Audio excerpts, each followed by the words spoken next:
আসসালামু আলাইকুম প্রিয় শিক্ষার্থী, তোমরা কেমন আছো? আশা করি সবাই ভালো আছো। স্কিল আপ ইংলিশ একাডেমিতে আজকের এই ক্লাসে সবাইকে স্বাগতম।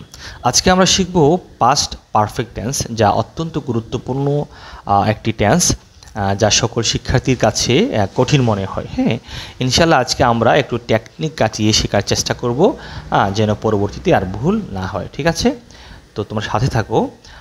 প্রথমে আমরা এখান থেকে সংজ্ঞাটি একটু পরে নেব, তারপর বিস্তারিত আলোচনা করব। দেখো, এখানে লেখা আছে অতীতকালে সংঘটিত হয়েছিল এমন দুটি কাজের মধ্যে যেটি অপেক্ষাকৃত পূর্বে সম্পন্ন হয়েছিল বোঝায় সেটির ভার্বের পাস্ট পারফেক্ট টেন্স হয় এবং অন্যটির পাস্ট ইনডিফিনিট টেন্স হয়। তাহলে এখান থেকে আমরা কি বুঝলাম? যে অতীতে একসাথে দুইটা কাজ ঘটেছিল, অথবা অতীতে একসাথে আমরা দুইটি কাজ করেছিলাম। ঠিক আছে, তো অতীতে একই সাথে দুইটি কাজ করা হয়েছিল। এখন দেখতে হবে এখানে কোন কাজটা আমরা আগে করেছিলাম বা কোন কাজটা আগে হয়েছিল। কি বলতেছি বোঝার চেষ্টা করো। অতীতকালে দুইটা কাজ হয়েছিল একসাথে, এর মধ্যে আমি কি দেখব? যে কোন কাজটা আগে হয়েছিল, ওইটা হবে পাস্ট পারফেক্ট টেন্স। এর মধ্যে দেখব কোন কাজটা আমরা পরে করেছিলাম, এটা লিখতে হবে পাস্ট ইনডিফিনিট টেন্সে। আমি আবার বলতেছি, কি বলতেছি? অতীতকালে আমরা সহজে, কেউ যখন আমাকে জিজ্ঞেস করবে বলো পাস্ট পারফেক্ট টেন্সের সংজ্ঞা কি, আমরা এরকম বইয়ের মতো না বলে আমরা কি করব? আমাদের নিজের ভাষায় একটু বোঝানোর চেষ্টা করব। সহজ ভাষাটা কি?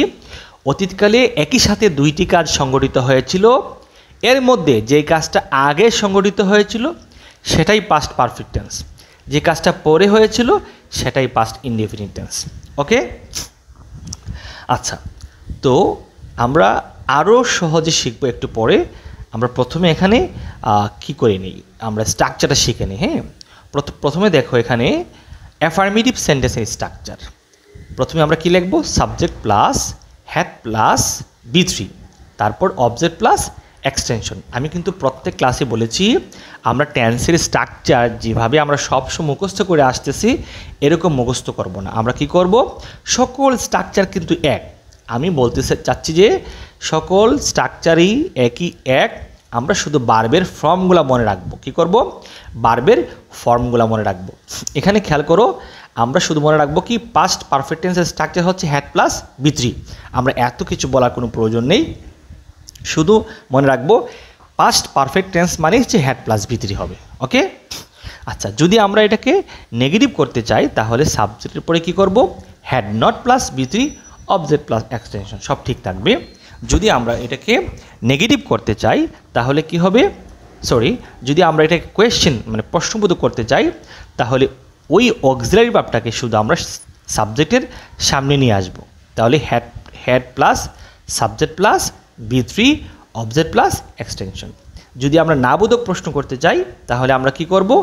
আমরা হেডকে হ্যাডেন্ট মানে নাবোধক করার জন্য একটা নট লাগাবো। নটটাকে ইচ্ছে করলে had plus subject plus not plus B3 object plus extension এইভাবেও লেখা যাবে। ঠিক আছে, এখন যাচ্ছে আমরা মূল আলোচনা। দেখো এখানে কিছু উদাহরণ দেওয়া আছে। ঠিক আছে, আমি এটা পড়াবো না, আমি যাচ্ছি আমাদের মূল কাজে। একটু খেয়াল করো এখানে কি লেখা আছে, যে রিমেম্বারের মধ্যে একটু খেয়াল করো তো। লেখা আছে পাস্ট পারফেক্ট টেন্সের বাংলা বাক্যে পরে এবং পূর্বে কথাটি উল্লেখ থাকে এবং ইংরেজি বাক্যে আফটার এবং কি বিফোর কথাটি উল্লেখ থাকে। তাহলে আমরা একটা হচ্ছে খেয়াল করো, আমি গতকাল স্কুলে গিয়েছিলাম, এটা হচ্ছে শুধু পাস্ট ইনডিফিনিট টেন্স। আমি আমার বন্ধুকে ফোন করেছিলাম, এটা শুধু পাস্ট ইনডিফিনিট টেন্স। যদি তুমি কথাটা এইভাবে বলো যে আমি গত রাতে ঘুমানোর পূর্বে আমার বন্ধুকে ফোন করেছিলাম, ওই যে এখানে পূর্বে কথা মানে একই সাথে দুইটি কাজ ঘটিয়েছিল একসাথে বলতেছো, এই জন্য এটা পাস্ট পারফেক্ট টেন্স। ঠিক আছে, বলতে পারো যে সে স্কুলে যাওয়ার পরে আমাকে ফোন করেছিল। এই আগে অথবা পরে কথা যখন উল্লেখ থাকবে তুমি সহজে বুঝে নেবা এটা পাস্ট পারফেক্ট টেন্স। ঠিক আছে, ওকে। এখন আমরা কিভাবে স্মরণ রাখবো বা কিভাবে আমরা পাস্ট পারফেক্ট টেন্সকে মানে বাংলা বাক্য থেকে কিভাবে আমরা ইংরেজিতে রূপান্তর করব খুব দ্রুত, কোনো সংজ্ঞা আমরা আর শেখার প্রয়োজন নেই, একটু খেয়াল করো। ডাক্তার আসার পূর্বে রোগী মারা গিয়েছিল। যখনই দেখবা তোমার বাংলা বাক্যে পূর্বে কথাটি উল্লেখ আছে, কি আছে? পূর্বে কথাটি উল্লেখ আছে, তখন তোমার আর কোনটা আগে ঘটেছিল কোনটা পরে ঘটেছিল এই চিন্তা করার কোনো প্রয়োজন নেই। কী করবা? পূর্বে কথাটি উল্লেখ থাকলেই আমরা ডান দিকের বাক্যটা লিখব হ্যাড প্লাস B3 দিয়ে, বাম দিকেটা লিখব কি দিয়ে? B2 দিয়ে। হ্যাঁ, আমরা অবশ্যই কী করতে হবে? সব সময় ডান দিকের বাক্য আগে লিখতে হবে, বাম দিকেরটা পরে লিখতে হবে। এটা পূর্বে অথবা পরে কথা উল্লেখ থাকুক, যেটাই উল্লেখ থাকুক, এগুলো আমার দেখার বিষয় না। আমরা কি করতে হবে? ডান দিকের বাক্য সর্বদাই আগে লিখব, বাম দিকেরটা পরে লিখব। ওকে, আচ্ছা, তাহলে আমরা এখান থেকে কী শিখলাম? আমরা এটা নোট করে রাখবো যে পূর্বে কথা উল্লেখ থাকলেই ডান দিকের বাক্য হবে হ্যাড প্লাস B3, আগেরটা হবে V2, ঠিক আছে? আর যদি বাংলা বাক্যে পরে কথা উল্লেখ থাকে তাহলে আমার ডান দিকের বাক্য লিখবো হ্যাড প্লাস শুধু B2 দিয়ে, আর ডান দিকেটা লিখবো বাম দিকেটা লিখবো হ্যাড প্লাস B3 দিয়ে। ওকে, এখন আমরা একটু উদাহরণটা একটু পড়ে নিই। হ্যাঁ, দেখো, ডাক্তার আসার পূর্বে রোগী মারা গিয়েছিল। কি লেখা আছে দেখো তো? The patient had died before the doctor came.